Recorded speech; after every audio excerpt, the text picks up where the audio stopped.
Godzilla King of the Monsters has recently fought its way to the top of the box office, laying waste to the three-headed dragon Ghidorah. While there was a ton of monster mayhem, you likely missed the slew of references to old Toho films, other Hollywood movies, and even the filmmakers having fun with their property. Things you more than likely missed in this monster mash. Godzilla King of the Monsters was a love letter for those who grew up watching the old Toho films and went in with the intention of seeing iconic monsters like Ghidorah, Rodan, and Mothra join the big guy on screen one more time for 2 hours of destruction and mayhem. Many of these monsters, like Ghidorah, have starred in their own films and have become cultural icons in their own right. That's why, during the credits, all 4 of the primary monsters in the film are credited as themselves, despite being CGI creations and not actors in a suit like the original Japanese films. Fans of the old Toho flicks will no doubt get a kick out of seeing this.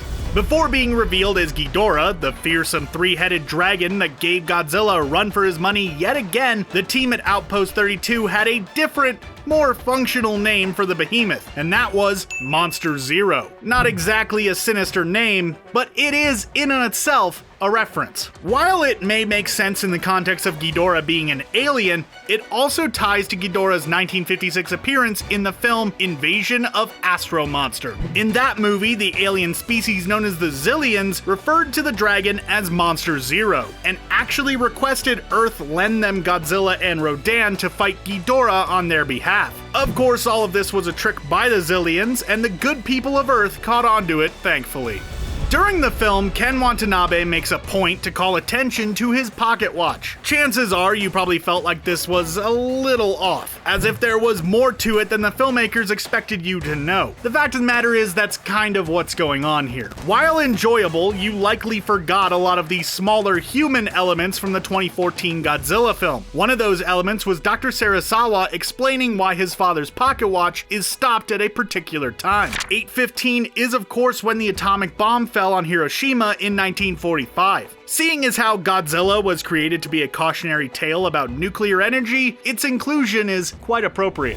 While there are a ton of Toho and Godzilla references in this film, there are a few that extend beyond the MonsterVerse and the old Japanese movies. This is a modern blockbuster film after all, and sneaking in Easter eggs is half the fun these days. To try to communicate with the Titans, Monarch uses a device called Orca, which is a reference to the first Western blockbuster, Jaws. Orca being the name of Quint's fishing vessel that was used to hunt the shark. Likewise, naming the advanced aircraft that doubled as a command center Argo is a nod to the 1963 film Jason and the Argonauts, which was the name of the ship that Jason captained.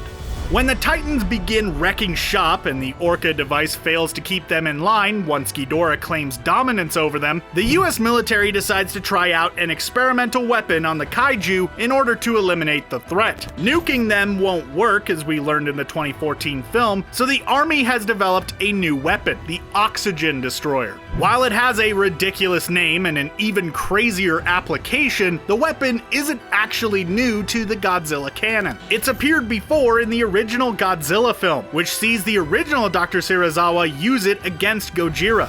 Godzilla King of the Monsters exists in the same universe as Kong Skull Island and actually confirms an in-film theory that John Goodman's character was touting in that film. Bearing in mind that giant skyscraper-sized monsters exist in this universe, the possibilities are actually rather endless. In Kong, researchers join Monarch to Skull Island to prove the Hollow Earth theory, which explains why we've never seen the monsters before until now. King of the Monsters shows us that Godzilla navigates by traveling through deep-sea caverns and even seeks refuge in a dry cavern in a submerged city deep within the earth, seemingly confirming this theory.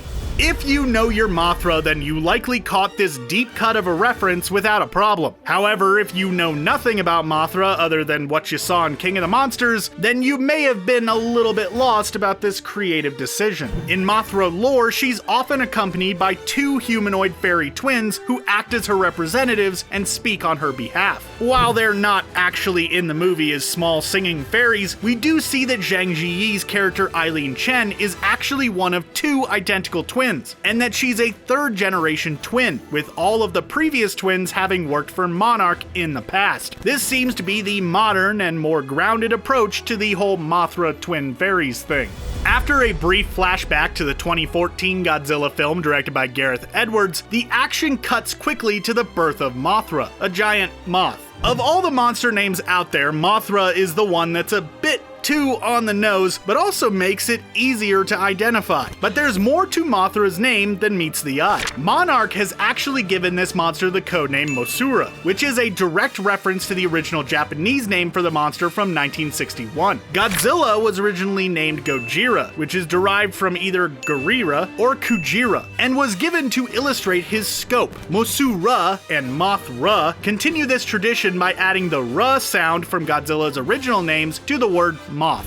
After Godzilla is seemingly killed off halfway through the movie, our heroes on the Argo learn that he may, in fact, be still alive, and plan an expedition deep below the Earth's surface. Instead of finding submerged caves or maybe Jason Statham fighting a shark, the team finds a lost civilization. Now, many of you were probably wondering, is that Atlantis? And while the movie doesn't explicitly tell us, we have a few ideas considering the movie's track record of referencing Toho films. Perhaps this is the lost civilization of Seatopia, featured in Godzilla vs. Megalon from 1973. Or maybe it's the Mu, the continent that was lost in the 1963 Toho film Atragon.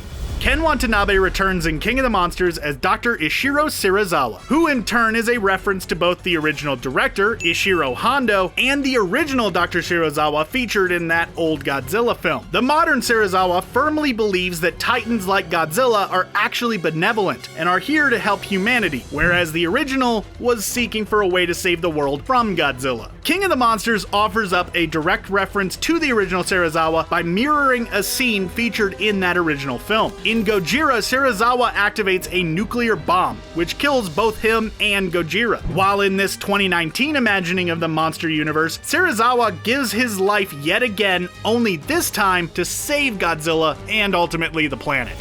While there are a ton of references to the old Toho monster movies, and even a few references to King Kong, a character who's a part of the Warner Bros. Monsterverse shared universe, King of the Monsters also showed some love for the old monster movies of yesteryear, not part of Toho's lineup. There is one giant creature dubbed Behemoth, which is likely a reference to the 1959 British film called The Giant Behemoth, which featured a radioactive dinosaur destroying London. Then there's the Titan monarch dubbed Quetzalcoatl, which is possibly a reference to the monster featured in the 1982 film Q the Winged Serpent, or the real-world deity of the same name. While this will likely go over most audience members' heads, we still love that movies like this contribute the lesser-known films of the genre that may be forgotten by most.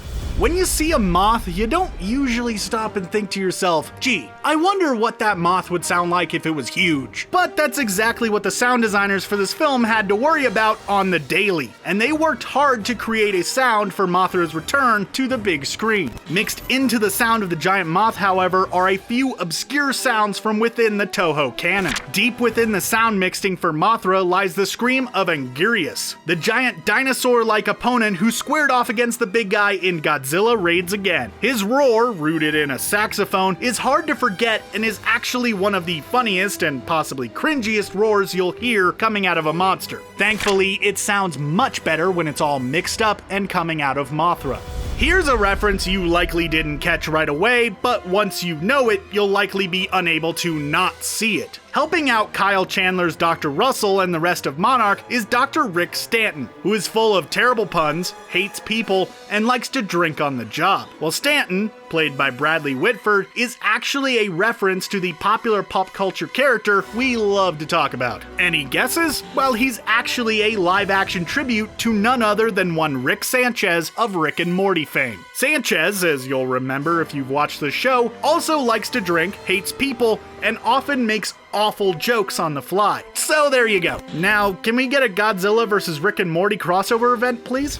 While many people are likely talking about the big reveal in the after credits scene, which we hope you stayed for, there was another interesting bit of information that likely passed you by unless you were really paying attention. During the scene, we see a news clip that says that there may actually be a second Mothra egg out there still unhatched. Fans of Toho and Mothra will know that this was to be expected, as there is usually some sort of return for the benevolent kaiju, whether it be an egg washing up on shore or bringing in Mothra Leo to the fold. Mothra always finds a way to return, and the franchise is making sure that we're gonna see her once again.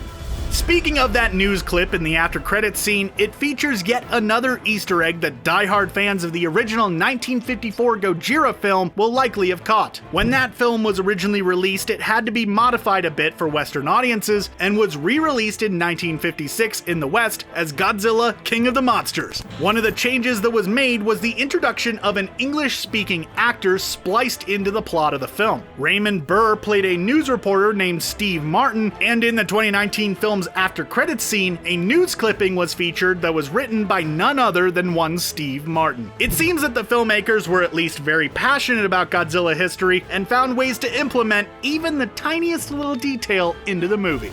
While the film marketed that Godzilla would share the screen with the likes of Mothra, Rodan, and King Ghidorah, there were more titans lurking around the planet than we initially thought. In reality, there were at least 17 other monsters around the world. Seeing how Ghidorah was the inspiration for the Hydra myth, there were likely other monsters out there that inspired other myths and legends, and the filmmakers were very aware of this, showing a blip on the big map of a possible monster being located in Scotland on top of the famous Loch Ness. This seemingly confirms that Nessie is actually one of the kaiju, and one that may be more interested in taking a peek at the surface than some of the other slumbering giants. Godzilla vs. Nessie, anyone? During the movie, Ghidorah was causing all kinds of mayhem, waking up new monsters and summoning them to his cause to rain holy destruction down on the planet. Naturally, the United States military wasn't having any of that, and launched an experimental weapon to destroy them, except that it only really managed to kill Godzilla. To bring him back, Serizawa activated a nuke right next to the big guy, which caused him to be so radioactive that he may have gone into nuclear meltdown at any moment. Fans of old Godzilla movies may have caught the reference here, as in the 1995 film Godzilla vs. Destoroyah sees the humans trying to figure out how to prevent Godzilla from having a similar meltdown. In both cases, thankfully, the Earth was spared a Gojira-sized nuclear event. We talked about how King of the Monsters included references to both classic Toho monsters and the more obscure ones from other parts of cinema history. But there's also a reference to classical literature sprinkled into the mix just for good measure. If you studied the Odyssey, you likely caught that one of the Titans was named after a beast in that story. That's because this Titan is a reference to a monster Odysseus came across in Homer's epic. The monster is known as Scylla, and in the myth, started off as a beautiful human, only to transform into a hideous creature with 12 tentacles and 6 dog heads. Perfect for the family photo album. We always love to see movies reference other films outside of their fandom, and Godzilla King of the Monsters has room for such references. As you can see, King of the Monsters has shown a lot of love to the Toho monsters and movies of the past, but a blink and you'll miss it moment in Antarctica will certainly make fans of John Carpenter happy. When venturing to the South Pole, we learn that King Ghidorah is housed in Outpost 32. But what about Outpost 31? Fans of the 1982 film The Thing will know that the alien thawed from the ice was brought to Outpost 31. Looks like a lot of bad things happened down in Antarctica.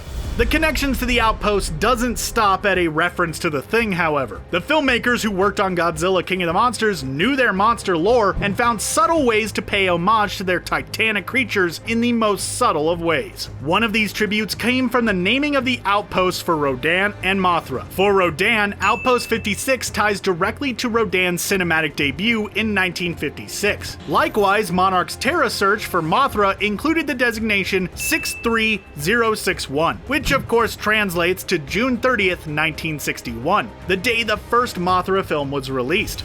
After being hit with the oxygen bomb, Godzilla seemingly dies, only to be found deep within the Earth's core in the ruins of a lost civilization. And you can bet the filmmakers found some way to have fun with that fact. Chiefly, they incorporated a terrifying demon from film history into the abandoned ruins. As Godzilla is seen sleeping, behind him, audiences may have noticed a statue of Pazuzu, the demon from The Exorcist, lurking in the background. Pazuzu is from real Mesopotamian history and was used to keep evil entities at bay. So Godzilla's guardian angel is the demon from The Exorcist. That's comforting.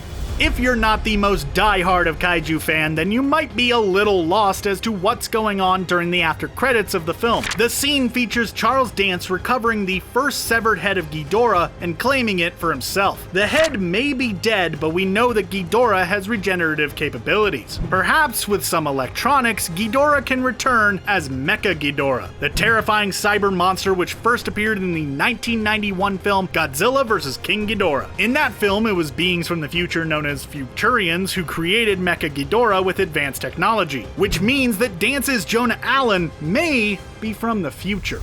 There were a ton of little references and nods in Godzilla King of the Monsters, and we want to know, did you catch any of these when you were watching it? Are you a big fan of the Toho films, or are you a casual Godzilla fan? Did you like King of the Monsters, or did it leave you wanting something else? Let us know your thoughts in the comments below, and while you're down there, don't forget to like this video and subscribe to Screen Rant for even more great videos just like this one. Thanks for watching.